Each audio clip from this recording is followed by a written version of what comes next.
नमस्कार, राष्ट्र की बात के साथ मैं हूं मानक गुप्ता। आज बात होगी दिल्ली एमसीडी के उपचुनाव में आम आदमी पार्टी की जीत की। दरअसल दिल्ली एमसीडी के 5 सीटों पर हुए उपचुनाव के नतीजे आज घोषित किए गए। 5 में से 4 सीटों पर आपको जीत मिली है, वहीं 1 सीट पर कांग्रेस ने जीत हासिल की है, जबकि बीजेपी का इन 5 सीटों पर हुए उपचुनाव में खाता भी नहीं खुला। हालांकि इन 5 में से 4 पर पहले भी आपका ही कब्जा था, जबकि 1 सीट शालीमार बाग बीजेपी के पास थी, जिसे इस उपचुनाव में बीजेपी ने आपको गंवा दिया है। आम आदमी पार्टी की इस जीत के बाद दिल्ली के सीएम अरविंद केजरीवाल ने कहा, एमसीडी में 15 साल के बीजेपी के कुशासन से जनता परेशान हो चुकी है। इसी का नतीजा है बीजेपी को एक भी सीट नहीं मिली। वहीं बीजेपी के प्रदेश अध्यक्ष आदेश गुप्ता मानते हैं कुछ कमी रह गई होगी, जिसे आने वाले एमसीडी के चुनाव में, अगले साल एमसीडी चुनाव होने, दूर कर लिया जाएगा। हालांकि सिर्फ दिल्ली ही नहीं, बल्कि देश के दूसरे राज्यों के स्थानीय चुनाव में भी हाल के दिनों में आपने देखा होगा, आम आदमी पार्टी ने अपनी उपस्थिति दर्ज कराई है। हाल ही में गुजरात में हुए निकाय चुनाव में आपने अच्छी खासी एंट्री सूरत में मारी है। इसके अलावा पंजाब में भी आपने अपनी उपस्थिति फिर से दर्ज कराई है। ऐसे में आज राष्ट्र की बात में हमारा सवाल यही है, दिल्ली में आपकी जीत क्या कहती है, और क्या स्थानीय चुनाव से देश के मूड का पता चलता है? बहुत ही लोकल इलेक्शन जो होते हैं, स्थानीय निकाय के, लोकल बॉडीज के, छोटे छोटे शहरों में, क्या उनसे देश का मूड पता चलता है? इसी पर आज होगी राष्ट्र की बात में बहस, लेकिन पहले सुन लीजिए आज दिल्ली एमसीडी उपचुनाव में जीत के बाद क्या बोले अरविंद केजरीवाल। एक तरफ जहां आम आदमी पार्टी के 6 साल के काम से दिल्ली की जनता बहुत खुश है, दूसरी तरफ भारतीय जनता पार्टी के 15 साल के काम से एमसीडी में दिल्ली की जनता बहुत नाराज है। इतनी नाराज है कि उनको जीरो पे डाल दिया। भारतीय जनता पार्टी के कार्यकर्ताओं ने बहुत मेहनत के साथ इन उपचुनाव में काम किया। हम चुनाव जरूर हारे हैं, लेकिन हिम्मत नहीं हारे हैं। और किसी भी राजनीतिक दल के लिए कोई भी चुनाव और कोई हार अंतिम नहीं होती है। हम नए संकल्प के साथ जो कमियां शालीमार बाग में रह गई हैं, उनको सुधारते हुए दिल्ली में नए जोश के साथ हम 2022 के चुनाव के लिए उतरेंगे। तो बीजेपी कह रही है कि कुछ कमी रही होगी, लेकिन अगले साल के एमसीडी चुनाव से पहले उसे दूर कर लिया जाएगा। जाहिर है आम आदमी पार्टी इसे एक बड़ी जीत के तौर पर देख रही है। कांग्रेस, पता नहीं, कांग्रेस का रिएक्शन हमारे पास अभी तक था नहीं, लेकिन अब कांग्रेस के प्रवक्ता अभिषेक दत्त आ गए हैं राष्ट्र की बात में, वो बताएंगे। आम आदमी पार्टी से संजीव झा मेरे साथ जुड़ गए हैं, बुराड़ी से एमएलए भी हैं। बीजेपी से आरपी सिंह अभी आ रहे हैं। आसिम वकार जुड़ गए हैं एआईएमआईएम से, क्योंकि स्थानीय चुनाव की बात हो रही है। हाल के गुजरात के स्थानीय निकाय चुनाव में गोधरा में एआईएमआईएम, जो कि असदुद्दीन ओवैसी की पार्टी है, उसने जबरदस्त एंट्री ली है वहां। इसीलिए देश के मूड का क्या कोई अंदाजा इन स्थानीय निकाय चुनाव से लगता है? यह सवाल पूछेंगे हम आसिम वकार से भी। और शुभ्रस्ता मेरे साथ जुड़ रही हैं, जो कि लेखिका हैं, पॉलिटिकल एनालिस्ट भी हैं। लेकिन आप सभी का स्वागत है। सबसे पहले संजीव झा सुन पा रहे हैं? संजीव झा सुन पा रहे हैं? हाँ, बिल्कुल आपकी आवाज आ रही है। ओके संजीव, ये तो एक एमसीडी में 5 सीटों के उपचुनाव हुए हैं, उनमें से अगर 4 आप जीत गए, पहले भी 4 आपके पास थी, तो इसे इतनी बड़ी जीत के तौर पर क्यों सेलिब्रेट कर रहे हैं कि बीजेपी से लोग तंग हो गए और अगले साल हम पूरी एमसीडी में बीजेपी का सुपड़ा साफ कर देंगे? देखिए, इस 5 सीट के चुनाव में बीजेपी के को दिल्ली के लोगों ने चुपड़ा इसलिए साफ कर दिया कि दिल्ली के लोग परेशान थे। 15 साल से एमसीडी में भ्रष्टाचार है, चारों तरफ लूट है, एक काम कोई नहीं हो रहा। दिल्ली में चारों तरफ गंदगी है, जो एमसीडी को जिम्मेदारी थी कि उसको साफ करे, लेकिन उसके बजाय, काम करने के बजाय केवल लूट, केवल भ्रष्टाचार चारों तरफ फैला हुआ है। आपने भी देखा होगा कि दिल्ली में चारों तरफ ये होर्डिंग लगा रहे थे कि 13,000 करोड़ रुपए लेने हैं, तो दिल्ली की जनता ने कहा चलो तुमको दिलाते हैं 13,000 करोड़, क्योंकि जो पैसे देते हैं उसको तो लूट लेते हो। तो मुझे यह लगता है कि दिल्ली के लोगों का गुस्सा था एमसीडी के प्रति, और इसीलिए बीजेपी का चुपड़ा साफ हुआ। तो हम इसलिए मेरे सवाल का जवाब नहीं दिया आपने। मेरा सवाल, इन 4 सीटों पर आप कैसे जीत गए, मैं ये नहीं पूछ रहा था। मैं ये पूछ रहा था पूरी एमसीडी या पूरी दिल्ली के मूड का इन 5 सीटों के उपचुनाव से कैसे पता चलता है संजीव? वो इसलिए पता चलता है माना कि अगर आप बहुत अच्छा काम किए होते तो जनता आपको ट्रस्ट करती, जनता आपको वोट करती, जनता आपको फिर से चुनती कि नहीं, एमसीडी में बीजेपी लोग बहुत अच्छा कर रहे हैं, इसको फिर से वापस ले आओ। लेकिन उल्टा हो गया। अगर आपके बीजेपी की सरकार अगर एमसीडी में है और अगर आपको चुपड़ा साफ हो रहा है, इसका मतलब है कि आपने काम नहीं किया है। देखिए, लेकिन ये तो सच है ना, 15 साल से बीजेपी एमसीडी पर काबिज है, आप नहीं हटा पाए अभी तक। दिल्ली में सरकार आपने बनाई बहुमत से और प्रचंड बहुमत से बनाई, लेकिन एमसीडी से आप उनको नहीं हटा पाए। पिछले चुनाव का नतीजा याद कर लीजिए, पिछली बार भी इन 5 में से बीजेपी के पास 1 सीट थी, सिर्फ 1, जबकि वो प्रचंड बहुमत से एमसीडी का चुनाव भी जीते थे। लेकिन तो मानक देखिए ना कि बीजेपी में प्रचंड बहुमत से ये जीते थे और बहुत अच्छा काम किए होते अगर तो 5 के 5 फिर दोबारा जीत जाते। नहीं, दोबारा नहीं ना, जीते ही नहीं थे पिछली बार भी, दोबारा नहीं। 5 साल पिछले चुनाव में जब ये जीते थे एमसीडी चुनाव, 5 में से 1 सीट थी इनके पास, 1 सीट हाथ से चली गई, ये हुआ है। अरे तो अच्छा काम किए होते तो 5 के 5 जीत जाते, जो लोग जनता ट्रस्ट करती। अब देखिए ना कि अगर हमने 5 साल में अच्छे काम किए तो दिल्ली की जनता ने दोबारा हमें चुनी और उसी बहुमत के साथ चुनी। तो मुझे ये लगता है कि हम इसलिए सेमीफाइनल्स को कह रहे हैं कि जनता की जबरदस्त नाराजगी है। जनता ये कह रही है कि एमसीडी में बीजेपी लूट रहा है। तो संजीव, इसका मतलब ये हुआ, जो गुजरात में अभी आपका हाल हुआ, एंट्री आपने अच्छी ली वहां सूरत में, जो आप बुरी तरह वहां हारे, इसका मतलब वहां बीजेपी से लोग खुश हैं, क्लियर है ना ये तो? उसके दूसरे तरफ मैं ये कहता हूं मानक कि हम लोग वहां पर कांग्रेस वहां पे 0 हुई और यहाँ भाजपा को 0 कर दिया। इसका मतलब कि भाजपा को 0 करने की औकात केवल आम आदमी पार्टी में है, बाकी किसी पार्टी में नहीं। आप समझ, इस तरह भी इसको समझ सकते हैं। ओके, अभिषेक दत्त बोलिए। अभिषेक, कांग्रेस कहां है दिल्ली में और गुजरात में? दिल्ली के वोटर्स का, सबसे पहले दिल्ली के वोटर्स का बहुत बहुत धन्यवाद कि पिछले विधानसभा चुनाव में जहां कांग्रेस को मात्र 4% वोट पड़ रहा था और एक दिल्ली के लोगों में दोनों पॉलिटिकल पार्टीज के द्वारा एक मैसेज दिया गया कि कांग्रेस को वोट करना वोट वेस्ट के मुताबिक है। आज कांग्रेस का वोट शेयर 21% इन निकाय के चुनावों में सामने आया है। हम 2 पॉलिटिकल पार्टी जो भी सत्ता में है, जिनके सारे मंत्री दल बल के साथ चुनाव लड़ रहे थे, वहां कांग्रेस पार्टी ने 1 सीट जीती और बहुत बड़े बहुमत से जीती। और उसके साथ साथ अब मैं उम्मीद करता हूं कि जिस तरीके से केजरीवाल जी ने चुनाव में लोकपुरी में, कल्याणपुरी में वो रिजर्व सीट्स है, वहां ये वादा करा कि अब वो निगम की परिस्थितियों को संभालेंगे। तो उम्मीद करता हूं जितना भी पैसा केजरीवाल जी ने निगमों को देना है, तनख्वाह में देना है, सफाई सैनिकों को देना है, पेंशनर्स को देना है, अब वो रिलीज करना शुरू करेंगे। क्योंकि ये चुनाव बहुत क्लियर है, जो भारतीय जनता पार्टी कांग्रेस मुक्त भारत की बात करती थी, आज निगम मुक्त भारतीय जनता पार्टी हो गया है। और निगम मुक्त कैसे हो गया? एक सेकंड, ना अभिषेक, एक सेकंड, मुझे पता है आप भी, देखिए जब ये तर्क दे रहे थे आप भी मुस्कुरा रहे थे। ये निगम मुक्त कैसे हो गया? अरे उनकी 15 साल से बीजेपी एमसीडी पर काबिज है भाई। 5 में से 1 भी सीट ना आना, तब जब आपके 3 मेयर, सारे केंद्र मंत्री, प्रधानमंत्री, होम मिनिस्टर सब दिल्ली में रहते हैं। ये क्लियर मैसेज है कि आने वाले चुनावों में भारतीय जनता पार्टी को दिल्ली में कोई भी वोट नहीं डालेगा। पहली बात। दूसरी बात, जिस तरीके से ये दोनों मिलकर दिल्ली के लोगों को परेशान करते हैं, एक कहता 26,000 का घोटाला है, एक कहता 13,000 करोड़ का घोटाला है, सीबीआई में कंप्लेंट करते हैं, केवल प्रचार के माध्यम से लोगों को भ्रमित करते हैं। मैं आपको ये भी बताना चाहता हूं, आप देखिएगा आने वाले निगम के चुनावों में दिल्ली की जनता फिर से कांग्रेस को वोट डाले। ओके, अच्छा, ये चुनाव के नतीजे क्या कहते हैं? एक संदेश क्या है? चाहे ये दिल्ली में उपचुनाव हो, चाहे गुजरात में स्थानीय निकाय चुनाव हो, या फिर पंजाब के स्थानीय निकाय चुनाव हो, क्या कहते हैं, क्या संदेश मिलता है इन चुनाव से? देखिए, दिल्ली के बारे में मैं आपको स्पष्ट बताना चाहता हूं कि दिल्ली के अंदर तीनों पॉलिटिकल पार्टीज, दिल्ली के अंदर केंद्र सरकार भी बहुत एक्टिवली रहती है, दिल्ली में स्टेट गवर्नमेंट भी रहती है, दिल्ली में निगम भी रहती है। तो दिल्ली का जो निवासी है वो तीनों को झेलकर तीनों को देखता है। तो जब वो वोट डालता है तो बहुत सोच समझ के डालता है। और इस चुनाव में उन्होंने क्लियर साबित कर दिया कि भारतीय जनता पार्टी उसकी लिस्ट में नहीं है। ओके, लेकिन जैसे संजीव कह रहे हैं, अगर बीजेपी से नाराज हैं तो वो तो आपको वोट कर रहे हैं, आपको थोड़े कर रहे हैं। 5 में से 4 आपने जीती हैं। देखिए, ये चारों की चारों सीटों में पहले आम आदमी पार्टी के ही पार्षद थे जो विधायक बने। बट एक बड़ी बात इसमें ये आई है कि 4% पे कांग्रेस पार्टी पिछले विधानसभा चुनाव में आ गई थी।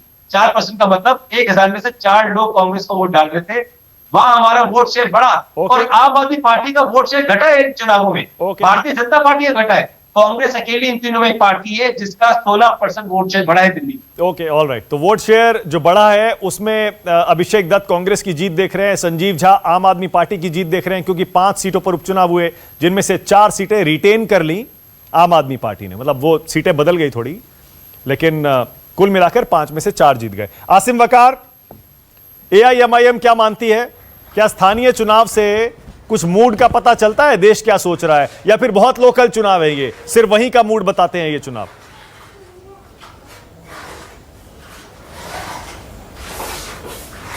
नहीं, बिल्कुल पता चलता है। स्थानीय चुनाव में भी वही वोटर है, विधानसभा में भी वोटर वही है, लोकसभा में भी वही वोटर है, तो ऐसा कैसे कह सकते हैं आप? मूड पता चलता है, और जिनसे लोग मोहब्बत करते हैं उनको वोट देकर जिताते हैं। हाँ।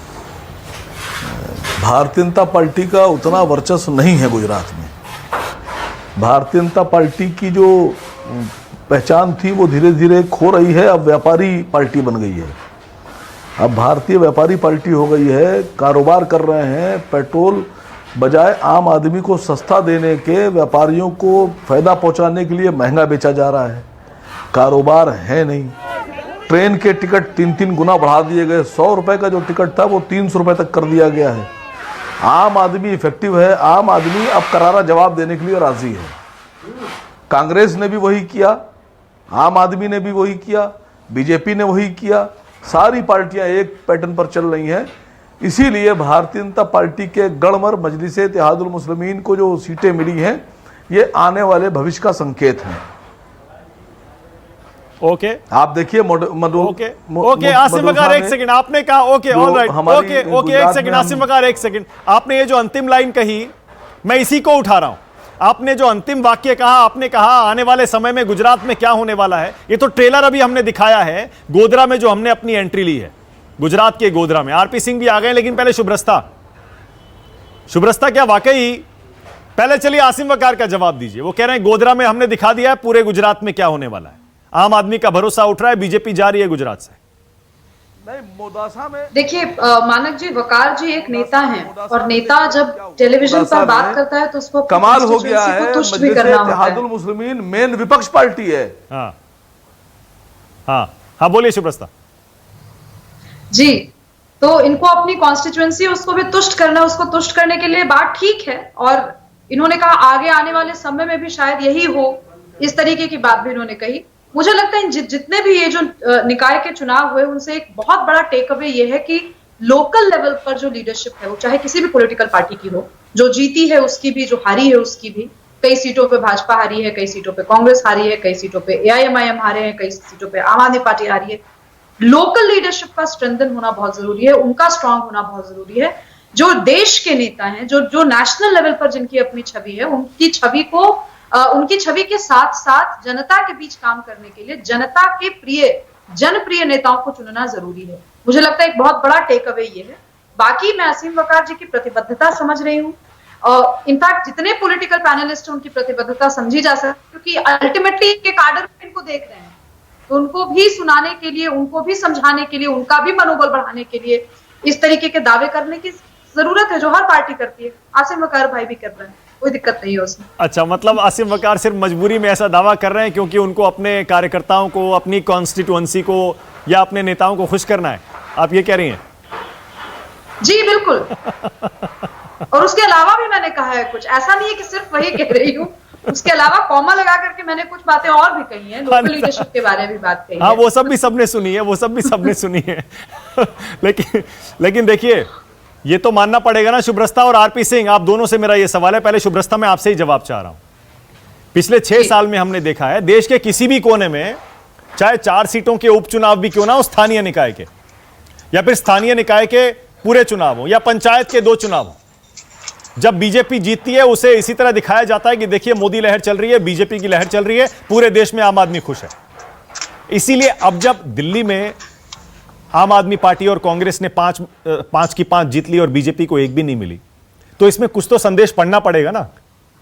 इसे इस तरह से खारिज नहीं किया जा सकता कि नहीं ये तो बस एबरेशन है, ये तो हो गया, बस ये तो लोकल लीडरशिप की वजह से हो गया। नहीं, मैं कोई तो संदेश होगा, खारिज नहीं किया जा सकता जी। एज एन एनालिस्ट मैं इसको बिल्कुल खारिज नहीं कर सकती हूँ, और स्पेशली जब आप डेटा शीट लेकर के बैठते हैं, आप जब हर बूथ वाइज एनालिसिस करते हैं, तो फिर इससे डेफिनेटली पार्टी की सिचुएशन ग्राउंड में क्या है, लोकल लेवल पे उसका क्या अर्थ है, इसको पढ़ा जाना चाहिए, समझा जाना चाहिए। इस पे पार्टी के अंदर मीमांसा होनी चाहिए। वो भारतीय जनता पार्टी का मामला है। Okay. मैं इन शॉर्ट एक चीज ये कहना चाहती हूँ मानक जी, कि राष्ट्र के जब चुनाव होते हैं, जब नेशनल इलेक्शंस होते हैं, उसका एजेंडा बिल्कुल अलग होता है। नहीं, वो ठीक है, वो यू राइट, आप सही कह रही हैं।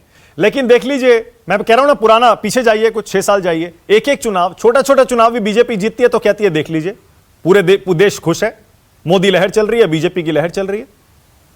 ये तो सच है ना, होता है ना ऐसा। तो ऐसे में जब हारेंगे तो फिर वो तीर घूम के आएगा और उसे लेना पड़ेगा। जी, आरपी सिंह जी, मुझे लगता है इसका जवाब ज्यादा अच्छे से आपको दे पाएंगे। लेकिन इसलिए क्योंकि मुझे नहीं पता पार्टी की ऑफिशियल लाइन क्या है इसमें। लेकिन एक चीज, एक कमेंट में जनरली जो भी एनालिस्ट है उनको भी कहना चाहती हूँ कि कोई भी इलेक्शन हो या इलेक्शन से संबंधित कोई बात हो, उसको लेयर्ड पर्सपेक्टिव में देखा जाना हमेशा जरूरी है। ये बात सच है कि मोदी जी इस देश के सबसे बड़े नेता हैं आज के डेट में अगर हम देखें तो। लेकिन लोकल लेवल पर हर समय आप मोदी जी हर जगह जाकर के चुनाव नहीं लड़ सकते। अगर आप पंचायत का चुनाव लड़ रहे हैं तो जो पंच वहां पर होगा, वो पंच अपनी गुडविल पे, अपने कामों पे ही चुनाव जीतेगा। वो उसकी भलमनसी है या वो उसका, आप कह सकते हैं उसकी ब्रांडिंग है कि वो उस जीत का श्रेय भारतीय जनता पार्टी के सर्वश्रेष्ठ लीडरशिप को देता है। Okay, all right. RP Singh ji, पहले तो दिल्ली के ये उपचुनाव के नतीजे क्या कह रहे हैं, क्योंकि आप तो खुद दिल्ली बीजेपी से ताल्लुक रखते आए हैं, इतने बरसों से दिल्ली की राजनीति को समझते हैं बहुत करीबी से। एक तो ये दिल्ली के नतीजे क्या कह रहे हैं, और उसके बाद आसिम वकार का जवाब दीजिएगा। वो कह रहे हैं आम आदमी देश भर में त्राही त्राही कर रहा है, इसीलिए गुजरात में AIMIM ने एंट्री ले ली, आम आदमी पार्टी ने गुजरात में एंट्री ले ली, और दिल्ली में आप 5 में से 5 हार गए। मानक, पहले तो आपने बहन जी को और मेरे को एक जगह क्लब किया, वो गलत है। बहन जी अपनी जगह अपना बयान देंगे, मैं अपनी, उन्होंने कहा कि मैं बीजेपी का बयान मैं दूंगा, आपने शुरू में दोनों को क्लब कर दिया। उनका अपना एनालिसिस है, मेरा अपना एनालिसिस होगा। अगली बात, यहाँ वसीम अख्तर साहब ने कहा कि गोधरा की बात, हम सब जानते हैं गोधरा का एक बैकग्राउंड है जहाँ पे उन्होंने इस बार इंक्लूड बनाया है। गोधरा इतिहास के पन्नों पर एक काला धब्बा है, और वो किन्हीं कारणों से सबको जानकारी है किस प्रकार से वहां पर जो बहुत बड़ा हत्याकांड किया गया था। तो उसके एक बैकग्राउंड है, इस कारण से वो वहां पर एक इकाई में कहीं जीत जाना कोई बड़ी बात नहीं है। परंतु आप गुजरात का और दिल्ली का बात कर लें, गुजरात के ओवरऑल रिजल्ट्स कैसे हैं ये भी सोच लीजिए। और आप ये कह रहे हैं कि आम आदमी पार्टी ने बहुत बड़ी एंट्री करी 27 सीटें जीत की सूरत में, कृपा कर ये भी बताइए ना, उसी सूरत में 55 सीटों पर इनकी जमानतें जब्त हो गई आम आदमी पार्टी की। और जो 27 जीती है वो इसलिए जीती है कि वहां पर जो पाटीदार आंदोलन है, उनके जो प्रमुख लोग थे उनको इन्होंने सीटें दी, और उनके सिर पर चढ़कर सीटें जीती, अपने दम पे नहीं जीती वहां पे सीटें। हाँ, अब आए दिल्ली पे बात करें, दिल्ली में 5 जगहों पे चुनाव हुआ, सबको लाइए स्क्रीन पर। त्रिलोकपुरी, मैं फिर उसका अब 10 पूछिए, मैं सब प्रश्नों को जवाब दूंगा। कल्याणपुरी, त्रिलोकपुरी, शालीमार बाग और रोहिणी और चौहान बांगड़।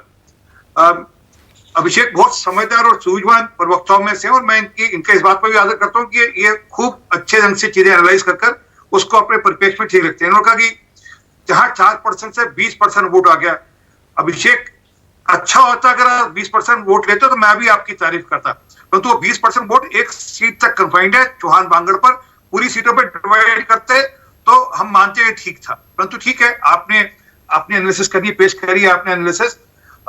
जहां तक बाकी सीटों का सवाल है, उसमें से एक सीट हमारे पास थी, वो हम हारे, हम अपनी हार मानते हैं। बाकी सीटों पे ऑलरेडी पहले से आम आदमी पार्टी थी, वो जीती है, वापस से जीती है। एक बात बड़ा स्पष्ट कर दूं, पिछले 4 साल में आम आदमी पार्टी ने दिल्ली MCD का 13,000 करोड़ रुपए देना है, 13,000 करोड़ रुपए बकाया है, जिसकी लड़ाई हमारी कॉर्पोरेशन, हमारे वहां के कॉर्पोरेशन के जो पदाधिकारी हैं लगातार दिल्ली सरकार से लड़ रही है। ये संजीव पता नहीं मानेंगे क्योंकि इनको तो अपना पक्ष रखना है, परंतु मैं चाहूंगा कृपा करके इसकी जानकारी पुख्ता कर लें। ये जानकर दिल्ली कॉर्पोरेशन को पंगु बनाने की चेष्टा चुनावी राजनीति के चलते हो रहा है, परंतु अगले चुनाव में हम देखेंगे इसका हम कैसे उत्तर देंगे। जो अगला साल 1.25 साल बाद जो चुनाव होगा उसमें हमने इसको किस ढंग से हमने ठीक करना है, हम देखेंगे। परंतु ये बड़ा स्पष्ट है कि आम आदमी पार्टी दिल्ली के अंदर MCD को पंगु बनाने में लगी हुई है। उन्होंने अपनी तरफ से हर वो चेष्टा करी कि वो एमसीडी को जो 13,000 करोड़ रुपए देना ना दे, और अपने स्कैम छुपाने के लिए वो सभी करते हैं। 26,000 करोड़ रुपए का एक स्कैम बहुत बड़ा जल बोर्ड में, जिसका उत्तर दे नहीं रहे कई दिनों से। हम चाहते हैं वो भी, संजीव जी यहाँ बैठे हैं, उसका भी उत्तर देना अच्छा रहेगा, क्योंकि अरे उनसे क्या उत्तर मांग रहे हैं आरपी सिंह जी स्कैम पर? अरे आपके पास तो सारी एजेंसीज हैं, जांच करवा लीजिए ना, पढ़वा दीजिए, छापे करवा लीजिए जांच के लिए। बिल्कुल, बहुत अच्छा किया आपने, बहुत बहुत धन्यवाद। मैं उत्तर देता हूँ, बहुत अच्छा किया आपने। जांच के लिए अगर हम सीधा जांच करेंगे तो फिर होगा कि आप सीधा इंटरफेयर करते हैं। मैं चाहता हूँ, बड़ी अच्छी कृपा करी आपने, आपके टीवी चैनल के माध्यम से मैं चाहूंगा केजरीवाल साहब, कृपा कर आप जल बोर्ड का पूरा मामला सीबीआई को दे दे, दूध का दूध पानी का पानी हो जाएगा। क्यों डर रहे हैं? वो तो हर दिया कि दिल्ली में आरपी सिंह जी एक सेकंड। दिल्ली की राजनीति की डिटेल में हम फिर किसी दिन जाएंगे, लेकिन आज मैं आपको भटकने नहीं दूंगा मुद्दे से। जिस दिन गुजरात के स्थानीय निकाय चुनाव आप जीते थे, उस दिन मैंने बिल्कुल यही कहा था कि अगर पंजाब में बीजेपी की हार और कांग्रेस की जीत कुछ कहती है, तो गुजरात के स्थानीय निकाय चुनाव की जीत भी कुछ कहती है। लेकिन अब दिल्ली के उपचुनाव के नतीजे आए हैं एमसीडी के 5 सीटों के, ये भी तो कुछ कहते होंगे। इनको इफ एंड बट में घुमाने की कोशिश मत करिए, कोई तो संदेश होगा। मैं इफ एंड बट आपका जवाब देता हूँ। जरा कृपा कर चेक करिए ना, गुजरात के अंदर आप सुनना चाहते हैं किस प्रकार के रिजल्ट है? मैं सुनाता हूँ आपको। हाँ। नगर पालिका में 2720 में से 285 भाजपा जीती है। जिला पंचायत में 979 में से 800 भाजपा जीती है। तालुका में 4771 में से 3351 भाजपा जीती है। सर, जब चुनाव होंगे ना दिल्ली भर के, पिछली बार भी यही कहते थे कि हम जीतेंगे। 15-10 साल हो चुके थे हमारे, एंटी इनकम्बेंसी की बात करते थे। उसके बावजूद हमने वहां पर कॉर्पोरेशन में काम किया है। और मैं बड़ा स्पष्ट कह रहा हूं कि दिल्ली सरकार ने दिल्ली एमसीडी को, जो कि एक वेलफेयर ऑर्गेनाइजेशन होती है, उसको पंगु बना दिया पैसे रोक। अच्छा ठीक है, ओके, ऑल राइट। एक सेकंड, क्योंकि आपने गुजरात के नतीजों का जिक्र किया, आसिम वकार बैठे हैं, वो कह रहे हैं देख लीजिए हमने गोधरा में एंट्री ले ली है, आम आदमी पार्टी ने सूरत में एंट्री ले ली है। अभी देखते जाइए गुजरात में आम आदमी कैसे त्राहिमाम कर रहा है। 55 सीटों पर जमानत जब्त हुई, वो भी तो बताओ ना। उसी सूरत में 55 सीटों पर जमानत जब्त है, 27 सीटों पे इनको बोलो पाटीदार आंदोलन के अलावा कोई और इनके पास आदमी है वहां पर, और चैलेंज कर रहे थे। पूरे गुजरात में एक सिर्फ सूरत में 27 सीटें जीते, और उसी सूरत में 55 पे जमानत जब्त करने के बाद भी फिर भी ओके, आसिम वकार जवाब दे रहे हैं आपका, क्योंकि आपने आसिम वकार पर आरोप लगाया ये गोधरा में जीते और हिंदू मुसलमान की वजह से जीते। जवाब दीजिए आसिम वकार, मुस्लिमों के वोट लेकर जीते आप गोधरा में, क्योंकि गोधरा का इतिहास है।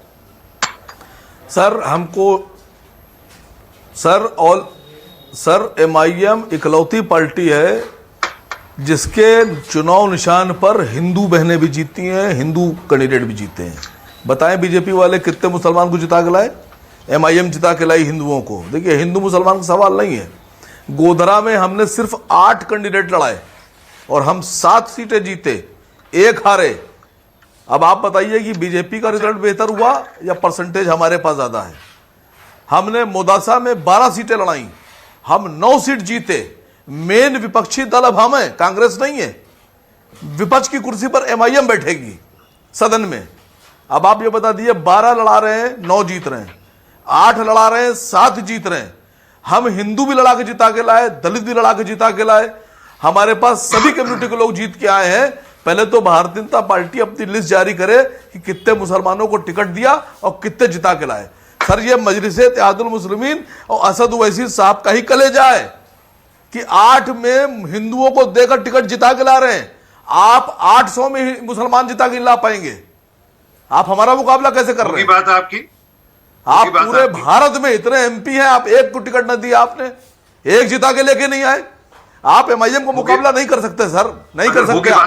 आपने ना तो इतनी सहन शक्ति है और ना ही इतनी क्षमता है आप में। अच्छा, आपकी बात पूरी होगी तो मैं जवाब दे दूं आपको। हाँ, बोलिए आप। जी, धन्यवाद। अरे भैया, इससे इशू नहीं है। आप ये नहीं बता रहे कि इस सरकार का वापस सेकंड टर्म में सबसे पहले फैसला क्या था? देश में 5 करोड़ लोगों को वजीफा देने का, 5 करोड़ बच्चों को। 30 मई को सरकार बनी थी और 10 जून को सरकार ने फैसला दिया कि हम 5 करोड़ बच्चों को, देश में माइनॉरिटीज के बच्चों को वजीफा देंगे। आप काय को हिंदू मुसलमान करते? दिक्कत है कि आप हिंदू मुसलमान क्यों मजाक कर रहे हैं आप? अरे सर मजाक नहीं कर कुपोषण रहा, के हकीकत बता रहा हूं आपको। शिकार बच्चों की संख्या गुजरात में नंबर 1 है सर, सबसे ज्यादा आप गुजरात झूठ का में। राजनीति तो दिक्कत है आपको, झूठ का आपको झूठ का पटपट चलाना तो सबसे मेरे पास ज्यादा राय नहीं है। कुपोषण के शिकार अगर लोग हैं स्कॉलरशिप 5 करोड़ तो गुजरात बच्चों की में, गुजरात स्कॉलरशिप की नंबर 1 पे है बात सर करी, कुपोषण तो में। भाजपा सरकार ने कर नो दिया। सर। आप में से किसी और सरकार से करा नहीं सकते इतना बड़ा काम। ये इसलिए कहना छोड़ दीजिए, हिंदू मुसलमान करना छोड़िए। अगर बिजली आ रही तो मुसलमान के घर भी जा रही है, क्या सर हिंदू के घर अपनी भी जेब जा से दे रहे हैं अगर मोदी जी? सिर पे छत नहीं सर, पड़ रही है, मोदी जी अपनी तो जेब से गरीब दे के रहे घर हैं। भी जा रही है, अमीर के घर सर अमीर के घर मोदी भी जी जा अपनी रही है, जेब से दे रहे हैं मुसलमान हिंदू सबके घर पे जा रही है। या आपका रूपाली जी फॉर्मूला अपनी है। जेब से दे रहे हैं? सर सरकार का किसी के पैसा है घर में सर, एक शौचालय बन रहा है तो वो मुसलमान उन्हीं के भी बच्चों बन का रहा है, पैसा है हिंदू के भी ये। बन रहा है। वो एक घर जिन पूछ के बच्चों नहीं को दिया आता जा कि रहा ये है कौन आप अपनी जेब से नहीं दे रहे हैं मुसलमानों सर। का है। नो मानक भाई जवाब दे दूं? हाँ, बोलिए, मुझे बोलिए। थोड़ा जाना भी है जल्दी, मैं एक जवाब देना चाह रहा हूं आरपी सिंह साहब का। आरपी सिंह साहब बहुत कान खोल के सुनिए कि जो आप 5 करोड़ दे रहे हैं, आप ये बता रहे हैं आप 5 करोड़ रुपए की बात कर रहे हैं आप, ये आप अपनी जेब से नहीं दे रहे 5 करोड़ बच्चों को 5 ये करोड़ बच्चों के लिए वजीफा मोदी जी स्कॉलरशिप अपनी जेब से नहीं दे रहे हैं। 5 करोड़ बच्चों की स्कॉलरशिप 5 करोड़ रुपए नहीं। सुनिए थोड़ा सर, पढ़ लिख कर रहा करें, सर, बात सुनिए सर। ये भी समझा करें। अरे मैं कह रहा हूं 10 करोड़ को दे रहे हैं आप। के लिए सरकार क्या कर रही है? मैं ये कह रहा हूं थोड़ा 20 पढ़ा करोड़ को करें। दे रहे हैं आप। एक तरफ सुनिए सर। एक तरफ का चश्मा, एक रंग का चश्मा पहन कर मत पढ़ा करें, थोड़ा चश्मा साफ करिए, हाँ। थोड़ा नंबर ठीक करिए और ढंग से पढ़ा करें। और ये अब की बोलने नहीं है, दीजिए सर। 2019 की बात बता रहा हूं आपको, 10 जून 2019 की। सुनिए नंबर ठीक कर रहा हूं। अरे अब नंबर ठीक कर लेने दीजिए मुझे। आप 5 करोड़ बच्चों को दे रहे हैं, लेकिन सरकारी पैसे पर दे रहे हैं, सरकारी खर्च पे दे रहे हैं। मोदी जी अपनी जेब से नहीं दे रहे हैं, रूपानी जी अपनी जेब से नहीं दे रहे हैं। अरे ऑल इंडिया मजलिस इत्तेहादुल मुस्लिमीन के असद साहब और अकबर साहब हैदराबाद में 17,500 बच्चों को अपनी जेब से पढ़ा रहे हैं। 17,500 से ज्यादा बच्चों को अपने पैसे से पढ़ा रहे हैं सर। किसी 5 गरीब बच्चों को पढ़ाया क्या? सर नहीं कर सकते। बिकार की बात करते हैं। ओके ना, एक सेकंड आप रुक जाइए, एक सेकंड। हिंदू मुस्लिम हो गया, और वो भी इसलिए हो गया क्योंकि आरोप लगाया आरपी सिंह ने कि एआईएमआईएम गोधरा में सिर्फ इसीलिए जीती है क्योंकि गोधरा का एक इतिहास है 2002 के दंगों से जुड़ा हुआ, और वहां पर जो ट्रेन में जो हत्याकांड हुआ था उससे जुड़ा हुआ है। वापस दिल्ली पर एक कमेंट चाह रहा हूं मैं आपसे। संजीव झा, आरपी सिंह का सीधा आरोप है, सुना आपने अभी, और अभी स्क्रीन पर मैं वो आंकड़े भी दिखा रहा हूं, गुजरात के भी दिखाऊंगा, दिल्ली के भी दिखाऊंगा, पंजाब के भी दिखाऊंगा। संजीव झा, आपने भी गुजरात, चलिए पहले गुजरात पर कह दीजिए, गुजरात में आपने 27 सीटें जीत तो ली सूरत में, लेकिन ओवरऑल आंकड़े तो देखिए गुजरात के, उससे तो सीधा पता लगता है कि गुजरात में तो बीजेपी के मुकाबले में कोई है ही नहीं दूर दूर तक। आसिम वकार कुछ भी कहते रहे, आप कुछ भी कहते रहे, कांग्रेस कुछ भी कहती रहे, आंकड़े अपनी कहानी खुद कह रहे हैं। चूंकि मैं गुजरात में सूरत में प्रचार करने में भी गया था और मैं वहां के लोगों से मिला, वहां की जनता को सुना। आरपी सिंह जी ये भी मानेंगे कि 25 साल में पहली बार ऐसा हुआ है कि सूरत में इनके भी 5 सीट के जमानत जब्त हुए हैं। दूसरी बात ये कह रहे हैं कि केवल पाटीदार आंदोलन के कारण फायदा हुआ। राजकोट में 17% वोट मुझे मिले हैं आरपी सिंह जी, गुजरात में भी 14%, अहमदाबाद में 14% वोट मिले हैं। इसीलिए मुझे लगता है ये अहंकार ठीक नहीं है। 2022 में फिर से चुनाव है और 2022 में अच्छा, ये आंकड़े देख लीजिए, आंकड़े पढ़ के भी सुना देता हूं। ये देखिए आंकड़े, देखिए गुजरात के स्थानीय चुनाव के नतीजे ये सारे के सारे हैं जो कल जाकर फाइनल हुए हैं। ये देखिए, तहसील पंचायत, जिला पंचायत, ये आंकड़े देखिए, अपनी कहानी खुद कह रहे हैं।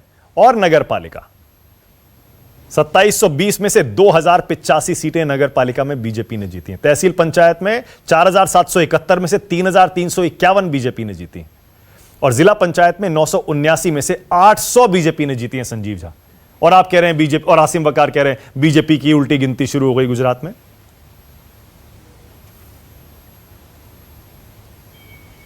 बोलिए संजीव। नहीं, देखिए मैं ये कह रहा हूं कि चूंकि तालुका के चुनाव और नगर पालिका के चुनाव में हमने बहुत कम कैंडिडेट हमने उतारे थे। अब मेरा ये कहना, मैं एक बात तो मैं मानता हूं कि कांग्रेस में अब वो हैसियत नहीं है कि वो बीजेपी को हरा पाए, और इसीलिए ये जो आंकड़े आप बता रहे हैं वो आंकड़े अपने आप में ये दर्शाता है। लेकिन आने वाले चुनाव में एक बात और साबित हुई है कि आम आदमी पार्टी केवल एक ऐसी पार्टी है जो बीजेपी को चुनौती दे सकती है और बीजेपी को हरा सकती है पूरे देश में। हम पूरे देश में चुनाव लड़ रहे थे, क्योंकि सारी सीटों पे हम तालुका के चुनाव बहुत कम सीटों पे लड़ रहे थे, नगर पालिका चुनाव बहुत कम सीटों पे लड़ रहे थे, हमने नहीं, महानगर संजीव, पालिका में क्या आप चुनाव ये लड़ा था। दावा कर रहे हैं कि पूरे देश में सिर्फ आम आदमी पार्टी अब बीजेपी को चुनौती दे सकती है? पूरे देश में कांग्रेस नहीं? आप देखिए ना कि जहां जहां बीजेपी और कांग्रेस के बीच में फाइट है, वहां कांग्रेस सबको लाइए की अब स्क्रीन वो पर, हैसियत हाँ। नहीं है, तो बीजेपी को हरा पाए। और जहां जहां हम लड़ रहे हैं, हम बीजेपी को चुनौती दे रहे हैं। तो ये मैं नहीं कह रहा, अभिषेक ये दत्त आप बोलिए। कह रहे हैं कि आम आदमी पार्टी ही केवल एक ऐसी पार्टी है संजीव जी ने जो लाइन बीजेपी गलत को कह दी। संजीव जी बीजेपी को ये बोलना चाहिए केवल आम आदमी पार्टी है जो कांग्रेस को हराने में बीजेपी की मदद कर सकती है। इनकी लाइन में गलती है। जहां जहां नहीं, कांग्रेस को हराने के तो- लिए आम आदमी पार्टी को यूज करना अगर है, गुजरात वहां में आम आदमी पार्टी यूज हो जाती है। तो गुजरात में अपने उन आप सीटों पे खड़ा करना जब कांग्रेस को लड़ाने से इनको नुकसान हो, बीजेपी का फायदा हो, तो इनको बोलना चाहिए जहां जहां भारतीय जनता पार्टी और कांग्रेस को हराने में मदद चाहिए, वो काम आम आदमी पार्टी कर सकती है, कोई और नहीं कर सकते। मैं जब पूछना चाहता हूँ संजीव जी, पंजाब में क्या हुआ था? पंजाब में तो आपके विधायक कौन है, किसको हरा रहा था, कौन जिता रहा बोले था? दीजिए ना, एक-एक करके पिछले 5 संजीव, एक-एक साल करके, से- one by one, हाँ। संजीव जी, पंजाब में आप पिछले 5 साल से काम कर रहे हैं, आपके विधायक हैं। वहां के निकाय के चुनाव में आपके साथ क्या हुआ था? गुजरात में आप केवल सिलेक्टेड सीटों में चुनाव क्यों लड़ते हो? उन सीटों में चुनाव क्यों लड़ते हो जहां आपके लड़ने से भारतीय जनता पार्टी को मदद हो सकती है? इसके बारे में आप क्यों नहीं बताते? आप बताइए, पंजाब के चुनाव के पंजाब के लोगों ने आपको वोट क्यों नहीं दिया? अभिषेक, अभिषेक, अभिषेक, एक सेकंड, अभिषेक, एक सेकंड, अभिषेक, वन सेकंड। देखिए, ये आरोप आप असदुद्दीन ओवैसी की पार्टी बैठे हैं आसिम वकार, AIMIM पर भी लगाते हैं। यही आरोप आप अरविंद केजरीवाल की आम आदमी पार्टी पर भी लगाते हैं। अरे भाई, छोटी पार्टियां देश भर में जाकर अपना विस्तार करें, उनको हक है इसका। क्यों नहीं करेंगी वो विस्तार? नहीं, वो करेंगी, करना चाहिए और ना। वो लड़ती भी है, जीतती भी है, बीजेपी को हराती भी है। देखिए, आप कह रहे हैं बीजेपी की मदद करती है। मानक भाई फर्क है। एक होता है आप किसी का विरोध कर रहे हो, आप उसकी थिंकिंग और माइंडसेट का विरोध कर रहे हो। एक और आप उसका विरोध इस तरीके से करें उसका फायदा हो जाए, जो ये लोग काम कर रहे हैं। बट मैं दिल्ली के बारे में आपको एक चीज बताना चाहता हूँ। हाँ। इन निकाय के चुनावों में मैंने अरविंद केजरीवाल जी की स्पीच सुनी। अरविंद केजरीवाल जी ने यह बोला कि मेरे पार्षदों को आप जिताओ, दिल्ली के अंदर मैं काम करूंगा। तो मैं ये उम्मीद करता हूँ संजीव जी यहाँ बैठे हैं कि अगले 1 साल दिल्ली के जब तक निगम के पूरे चुनाव नहीं होते, सभी सफाई सैनिकों को तनख्वाह देने की बात उम्मीद कर रहा हूँ। दिल्ली की जनता ने केजरीवाल जी को इसलिए वोट दिया, खासतौर से ईस्ट और नॉर्थ की, क्योंकि वहां पे किसी को तनख्वाह नहीं मिल रही, वहां पेंशन नहीं मिल रही, और ये क्लियर है कि केजरीवाल जी निगमों में पैसा नहीं देते। तो मैं ये उम्मीद करता हूं कि आज जिस तरीके से नॉर्थ और ईस्ट के लोगों ने केजरीवाल जी को वोट दिया है, okay, all right, Kejriwal ji भी उसी तरीके से फंड रिलीज ओके, करेंगे। ऑल राइट, ओके, एक सेकंड, ओके। MCD में आम आदमी पार्टी पैसा दे, 1 सेकंड आ रहा हूं संजीव, जवाब दीजिएगा। शुभ्रस्ता कुछ कहना चाह रही थी। शुभ्रस्ता क्या कह रही थी? जी, मानक जी, मुझे ना कांग्रेस का जो ये वक्तव्य आता है, मुझे उससे बड़ी दिक्कत है कि AIMIM या कोई भी रीजनल पार्टी अगर अपना विस्तार करती है तो कांग्रेस के प्रवक्ता या कांग्रेस पार्टी का एक लाइन होता है कि आप भाजपा की मदद कर रहे हैं। इसका मतलब कि आप अपने अलावा राजनीति में किसी विपक्ष को मानते ही नहीं। आपकी हालत इतनी खराब हो चुकी है कि आपके नेता किसी एक बिल को या किसी एक सिचुएशन को एंडोर्स कर देते हैं तो अच्छे खासे लोग, ऑब्जेक्टिव न्यूट्रल लोग आपके आंदोलन से कन्नी काटना शुरू कर देते हैं। इस पार्टी को हक कैसे बनता है कि किसी दूसरी पॉलिटिकल पार्टी को, वो चाहे कोई भी हो, नॉन बीजेपी, नॉन कांग्रेस, किसी पॉलिटिकल पार्टी को ये इतना, अंग्रेजी में एक शब्द है, इन्फेंटलाइज कैसे कर देते हैं? और बाकी की जो पॉलिटिकल पार्टीज है वो सुन कैसे लेती है कांग्रेस को? आज कांग्रेस की चुनावी राजनीतिक हैसियत एक रीजनल पार्टी से भी बदतर स्थिति में है। ये लोग किसी एक, अगर पंजाब छोड़ दें तो किसी एक पर्टिकुलर, मैंने अपनी बात खत्म नहीं की अभिषेक जी, अभी मेरी बात खत्म नहीं हुई है, थोड़ा पेशेंस रखिए। पंजाब में, और पंजाब में भी आपने केवल कैप्टन अमरिंदर सिंह जी की पगड़ी और उनका जो आर्मी का बैकग्राउंड रहा है उसकी वजह से आप चुनाव जीते हैं। उसके अलावा आपकी राजनीतिक हैसियत कहीं है नहीं।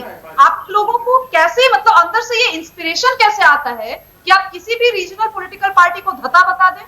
मानक जी, मैं बहुत सारे प्रेडिक्शंस, मैं एक चीज प्रेडिक्ट कर रही हूँ, आगे आने वाले समय में भाजपा वर्सेस रीजनल पार्टीज होने वाला है। कांग्रेस का अस्तित्व इस नैरेटिव में ओके, अभिषेक रिस्पॉन्ड करिए।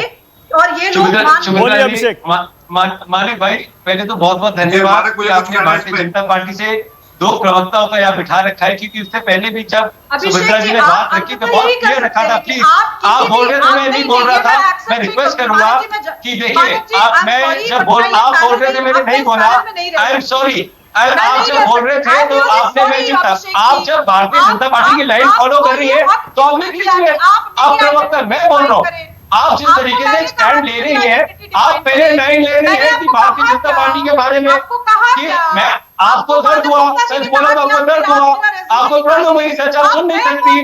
ओके, एक सेकंड देखिए, ऐसे कोई सुन नहीं पाएगा। एक सेकंड अभिषेक एक एक करके बोलेंगे। और शुभ्रस्ता एक लेखिका हैं, एक पॉलिटिकल एनालिस्ट हैं, और अगर उनकी राय बीजेपी से मिलती है तो आप कह सकते हैं कि वो बीजेपी को सपोर्ट कर रही हैं, पर वो बीजेपी की प्रवक्ता नहीं है। ओके अभिषेक, कंप्लीट करिए, उसके बाद मैं शुभ्रस्ता आपको मौका दूंगा जवाब देने का। बोलिए अभिषेक। सबसे पहले हम बहुत स्पष्ट बातों पे जाएं। जिस तरीके से इनका मानना है, ये केवल एक पंजाब की बात नहीं है, राजस्थान की बात नहीं है। कांग्रेस पार्टी सबसे बड़ा विपक्ष का रोल भारतीय जनता पार्टी के अगेंस्ट प्ले करती है। मुझे बताइए कौन सी रीजनल पार्टी है जो भारतीय जनता पार्टी का विरोध कर पाती है? अपनी अपॉर्चुनिटीज के बेसिस पर बोलते हैं, वो चुप हो जाते हैं। अगर आज अरविंद केजरीवाल जी, मैं स्पष्ट बोल रहा हूँ, मुंबई में आप शिवसेना को यही बोल रहे हैं? मुंबई में शिवसेना और एनसीपी को आप यही कह रहे हैं क्या? आपने मैंने किसी पॉलिटिकल पार्टी का नाम नहीं लिया, मैंने किसी पॉलिटिकल पार्टी का नाम नहीं लिया। आप भारतीय जनता पार्टी की बहुत अच्छी प्रवक्ता है। I think you should join that party and be the honourable spokesperson. आप कितना अच्छा बोलती है भारतीय जनता पार्टी के लिए, आप इतना अच्छी स्पीकर है भारतीय जनता पार्टी के लिए। आप उनके ऑफिशियल स्पीकर बन करिए ना। आपकी बातों में किसके लिए बोल रही हूं? नहीं देनी पड़ेगी। आप जब बात की ट्रैकिंग करती हैं, अरे मैम आप अच्छी देखो ma'am, I am ordinary citizen who can put forward my view. I can put, you can give your view, I can also give my view. There is one part. See, you are not an analyst. You are not analyzing political parties. You are advocating Bharatiya Janata party. There is a difference. आप Bharatiya Janata party के बारे में अभिषेक शुभ्रस्ता एक second अभिषेक देखिए, वो ठीक है, ये बहस जो है वो शुभ्रस्ता पे नहीं हो रही है, या वो क्या लाइन लेती हैं, क्या बोल रही हैं, या बीजेपी को सपोर्ट कर रही हैं, या बीजेपी ज्वाइन कर लेना चाहिए, इस पे नहीं है। शुभ्रस्ता ने जो कहा, आसिम वकार और संजीव झा दोनों बैठे हुए हैं, आप जो ये आरोप लगा रहे हैं कि ये बीजेपी की बी टीम है, आरपी सिंह जी की बी टीम है आसिम वकार और संजीव झा, अभी मैं उनसे भी रिएक्शन ले लूंगा इस पर। आप जो ये आरोप लगा रहे हैं, अपनी हार का ठीकरा आप रीजनल प्लेयर्स पे फोड़ने लगते हैं, इस पर आपत्ति है? भाई हर पार्टी को अपना विस्तार करने की इजाजत है, हक है उसको, और करना चाहिए, सब करते हैं विस्तार, क्यों नहीं करते? मानक भाई, चाइना में जो कम्युनिस्ट पार्टीज है ना, उनका बड़ा सिंपल रोल होता है, वो जो नंबर 2 पार्टीज है वो भी अपनी रखती हैं। ये इनका एक बेसिक पॉलिटिकल ट्रेंड है। और यहां भी मैं आपको बताना चाहता हूं, अगर केजरीवाल जी को या एआईएम को लगता है आज एआईएम के लड़ने से भारतीय जनता पार्टी जीतती है, स्पष्ट है। केजरीवाल जी के लड़ने से फायदा भारतीय जनता पार्टी को होता है, स्पष्ट है। आप किसी भी स्टेट के आप उड़ा के देखिए, अरे लेकिन सीटें भी तो जीतते हैं ये लोग, ऐसा नहीं है कि सिर्फ वोट काटते हैं बीजेपी का, ऐसा नहीं है कि आपका वोट काटते हैं, सीटें जीतते भी हैं। अगर आपके लड़ने से, मतलब आपके तर्क से, अभिषेक एक सेकंड, आपका तर्क ये है कि कांग्रेस बीजेपी को चुनौती दे सके, इसलिए स्थानीय प्लेयर्स को फाइट से हट जाना चाहिए, उन्हें दूर हट जाना चाहिए कि कांग्रेस लड़े और कांग्रेस बीजेपी को हराए, यही आप कह रहे हैं ना? डेमोक्रेसी में सबको लड़ने का और अपनी बात रखने का हक है जरूर, परंतु जब मुद्दों की बात आती है तो उसके लिए खड़ा होना जरूरी है, ये मैं कहना चाहता हूँ। आपके मुद्दे को उठाने से मेन मुद्दा चेंज हो जाता है। अच्छा शुभ्रस्ता जल्दी बोलिए, उसके बाद जा रहा हूँ संजीव और आसिम वकार आरपी सिंह के पास। हाँ बोलिए। मैं आपको एक छोटा सा एग्जाम्पल देता हूँ, मैं एक छोटा सा, सुभद्रा जी अपनी बात कंप्लीट कर लेता, फिर आप बोल लीजिएगा। किसान बिल दिल्ली में आया, अरविंद केजरीवाल जी ने स्टैंड लिया कि एक बार केंद्र सरकार कोई भी बिल पारित कर देती है, स्टेट गवर्नमेंट को उसको पास करना पड़ता है। अरविंद केजरीवाल जी के ऊपर ट्वीट करा, जिन्होंने कैप्टन अमरिंदर सिंह ने, सब किसानों ने विरोध करा, 2 मिनट में उन्होंने अपनी बात पलट ली, उसी बिल को लेकर बांट दिया। पहले आप एक बिल को एनफोर्समेंट करते हैं, लोगों को गलत तरीके से प्रचार करते हैं, और जब पब्लिक आपके ऊपर चढ़ती है तो आप अपनी बात से पलट जाते हैं, क्यों? आप बताइए। अगर पहली पार्टी कांग्रेस ने राजस्थान में, पंजाब में काले कानूनों का विरोध करा, उससे केजरीवाल जी चुप क्यों रहे? अभिषेक एक सेकंड, देखिए यू टर्न तो ऐसी कोई पार्टी नहीं है, बहुत कम पार्टियां होंगी जिन्होंने किसान आंदोलन पर या कृषि कानूनों पर यू टर्न नहीं लिया है। उस डिबेट में मैं नहीं जाऊंगा। शुभ्रस्ता बोलिए जल्दी। जी, इन्हीं के हिसाब से महाराष्ट्र में जो सरकार बनी हुई है एनसीपी शिवसेना के समर्थन से, उसको अभिषेक क्या बोल रहे? दूसरा पॉइंट में लाना चाहती हूँ, जिस तरीके से रीजनल, अरे अभिषेक सुन तो लीजिए, आप बोल रहे थे तो मैंने कुछ नहीं कहा, आप बोल रहे थे मैंने नहीं कहा, आप गलत सोच कह रहे हैं तो आपको बोलने नहीं दूंगा, मुझे भी बोलने का आप अपने मन से गलत बात बोले नहीं, आप गलत सोच मत कीजिए, बोलने का मौका दीजिए। अभिषेक सुनिए तो सही क्या कह रही हैं, सुन तो लीजिए। अरे वन बाय वन प्लीज, देखिए समझ ही नहीं आएगा दर्शक को दोनों क्या कह रहे हैं। अभी भी ये बोल रहे हैं मेरे बोलिए बोलिए क्या कह रहे हैं, बोलिए। कम्युनिस्ट पार्टी कम्युनिज्म की विचारधारा को लेकर के आया गया। इनसे पूछिए कि जब इनका नेशनल एडवाइजरी काउंसिल और कमिटी बैठती थी तो उसमें कितने सारे लेफ्टिस्ट बैठे हुए थे, आईसीसीआर में कितने लेफ्टिस्टों का कब्जा था, आईसीएचआर में कितने लेफ्टिस्टों को बिठा रखा था। ये सारे प्रोफेसर जो आपको डीयू जेएनयू के एडमिनिस्ट्रेटिव पोजीशन पर हैं, कांग्रेस ने किन किन लोगों को बिठाया था, किस तरीके की बात कर रहे हैं ये। और जहां तक आम आदमी पार्टी की और दिल्ली में और फार्म बिल की बात है, दिल्ली में खेती नहीं होती है, ये बात प्रवक्ता को पता होना चाहिए। आपको हरियाणा का है, पंजाब का 20,000 किसान दिल्ली में। कैप्टन अमरिंदर सिंह जी ने क्यों नहीं बुलाया अपने किसान जितने भी लोग आंदोलन कर रहे थे? आप तो मत बोलिए, आप गलत इन्फॉर्मेशन नहीं दीजिए। इन बिल के आप गलत इन्फॉर्मेशन दीजिए। 20,000 किसान दिल्ली में रहते हैं, आप क्या बात कर रहे हैं? आपको दिल्ली के बारे में नहीं पता। आप लोग चाहते हैं, आप प्लीज गलत इन्फॉर्मेशन न दीजिए। आप लोग 20,000 किसान दिल्ली में रहते हैं और मैं चीजों आपको बताना चाहता हूँ, केजरीवाल जी ने 100 करोड़ रुपए रखे थे किसानों को देने के लिए। आपने इंडिया किसान की मदद करोड़ नहीं करी। क्या बात कर रहे हैं आप? जो दंगाई लोग हैं, आप क्या बात कर रहे हैं? ये आपकी मानसिकता रही है और यही कारण है कि एआईएमएफ का वजूद इतना ज्यादा आप लोगों को काट करके आगे बढ़ रहा है। आगे आने वाले समय में फिर से कहूंगी, रीजनल पार्टीज वर्सेस बीजेपी की लड़ाई है। कांग्रेस का सुपड़ा साफ है नैरेटिव के टर्म में भी। और ओके अभिषेक रिस्पॉन्ड करिए, उसके बाद आ रहा हूं संजीव झा और आरपी सिंह। लगेगी बट बात बोलिए अभिषेक। मैं सबसे पहले शुभेंद्र जी को बताना चाहता हूँ, दिल्ली के अंदर 20,000 किसान परिवार रहते हैं। अरविंद केजरीवाल जी ने 100 करोड़ रुपए का फंड माफ करा था। रुक जाइए, आप रुक जाइए मैडम, आप बोल। मैंने पूछा कि दिल्ली में किसानी कहाँ होती है, आप किसानी परिवार ला रहे हैं, सुनाई कम देता है। मैं आपको बता रहा हूँ ना कहाँ होती है। आप कभी होटल डेली में हमेशा चलिए, समय निकाल के चलिए, आपको किसानों के खेत भी दिखाएंगे, इनका खाता भी खिलाएंगे। आप अपने टीवी, आप अपने कमरे के बाहर निकल के देख लीजिए। खेती होती है दिल्ली की किस आपको बता दीजिए। मुझे जब आपको दिल्ली के बारे में बता एक मिनट, ऑल राइट, एक सेकंड। संजीव झा को लाइए, आरपी सिंह को लाइए। एक बार फिर से मैं अपने बुनियादी सवाल पर आ रहा हूं। संजीव झा, आपके हिसाब से क्या आप अभी भी यही कह रहे हैं जो अरविंद केजरीवाल कह रहे थे, आम आदमी पार्टी अब कांग्रेस को पूरे देश में रिप्लेस करेगी और बीजेपी को असल चुनौती आम आदमी पार्टी दे सकती है? और यह सिर्फ गुजरात और दिल्ली के स्थानीय निकाय के चुनाव से और उपचुनाव से साफ हो गया? बिल्कुल मैं कह रहा हूँ। देखिए अभिषेक जी को मैं सुन रहा था और कह रहे थे कि ये पुराने इसलिए रुक जाते हैं, वो खड़े रहते हैं, वो वोट काटते हैं। कांग्रेस एक ऐसा पहलवान है जो कहता है रास्ते में कोई ना हो तो मैं रेस जीत जाऊंगा। अरे 25 साल से आप अगर गुजरात की ही बात करें तो 25 साल से निकाय चुनाव में आप उसको हरा नहीं पाए। इस बार हम सूरत में अपोजिशन हम हैं, 0 सीट पे आप आए तो कौन हरा रहा है और कौन जिता रहा है सबको सबके सामने है। जनता को भी अब आप पे भरोसा नहीं है। जनता ये मान रही है कि आप बीजेपी को हरा नहीं सकते। Okay, closing comment RP Singh. Closing comment RP Singh. अब आम आदमी पार्टी चुनौती देगी आपको असल पूरे देश में, कांग्रेस नहीं है। अच्छा होगा, हम तो स्वागत करते हैं आम आदमी पार्टी अपना विस्तार करे, परंतु मैं वापस असलियत दोहराना चाहता हूं। कृपा ये गलती है इनकी अभिषेक दत्त की, जो इन्होंने जो वहां पे पाटीदार आंदोलन के लोग थे उनको अगर अकोमोडेट कर लिया था तो आम आदमी पार्टी में दिखती नहीं। हार्दिक पटेल को वहां पे सवाई करने दी होती तो आम आदमी पार्टी दिखती नहीं वहां पर। सच है 27 सीटें जीते हैं, इस पे कोई शक नहीं है, वहां पर विपक्षी भी बनकर आए, परंतु उसी सूरत में 55 सीटों पे इनकी जमानतें जब्त हुई। सूरत नहीं, मैं और कह रहा हूं जितनी जगह बाकी जगह सब जगह इनकी जमानतें जब्त हुई है, एक सीट कहीं आई नहीं इनकी। तो वो ठीक है, गाना गा सकते हैं, उनको अधिकार है। दिल्ली में म्युनिसिपैलिटी के अंदर जिस प्रकार का इन्होंने पंगु बना के पैसा देती नहीं, आरपी सिंह जी एक सेकंड, आखिरी सवाल आरपी सिंह जी। दिल्ली की सरकार तो चली गई आरपी सिंह जी, वहां तो फिलहाल कोई स्कोप दिख भी नहीं रहा है। एमसीडी कैसे बचाएंगे? 5 में से आप एक भी नहीं जीते उपचुनाव में। एमसीडी का चुनाव अगले साल है, आ गया सिर पे। उत्तर देता हूं मानक, उत्तर देता हूं, धन्यवाद मानक।